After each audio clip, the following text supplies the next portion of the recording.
India's unemployment rate has risen to 5.6% in May.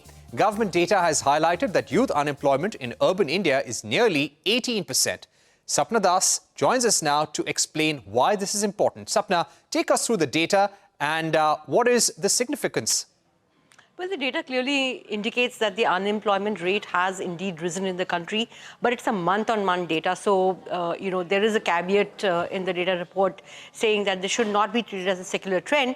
However, these are the numbers which are available for all to see, and hence these numbers are important. So, number one, from a 5.1% April indicator of the UR rate, basically the unemployment rate, it has gone up to 5.6%. What is also important is the female unemployment rate is slightly higher than the male unemployment rate. So female unemployment rate is 5.8 versus 5.6 for males. And particularly if you, and this kind of unemployment has gone up both in the rural and the urban areas.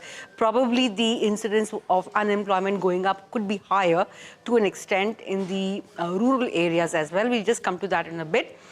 Having said that, however, if you look at the youth section, that is basically the age band of 15 to 29 years, so you can consider basically the age band of around 21 years to 29 odd years. So that's where the numbers are like really high, and they have risen month on month.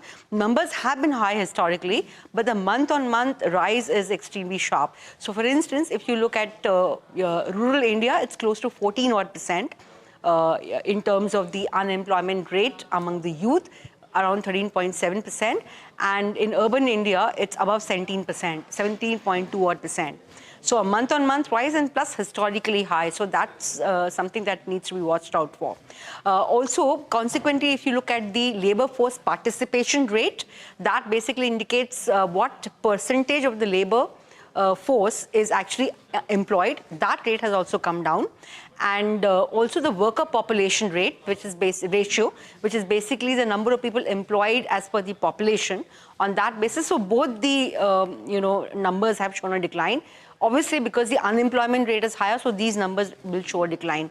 Also, if you look at the other reasons that are being mentioned in the government's report, or basically the Ministry of Statistics report, they're saying, of course, this should not be a secular trend. Second, they're indicating that, the seasonal shifts that have happened, particularly in rural India with the end of the Rabi harvest season, a lot of rural workers probably have moved to other tertiary services.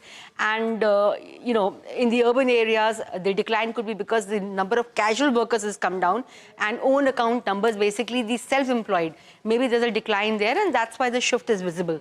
So month on month, it cannot be a secular trend as per government. However, these numbers need to be kept in mind, and we need to keep a watch as to how they pan out in the coming months as well. All right. Thank you very much, Sapna, for joining us.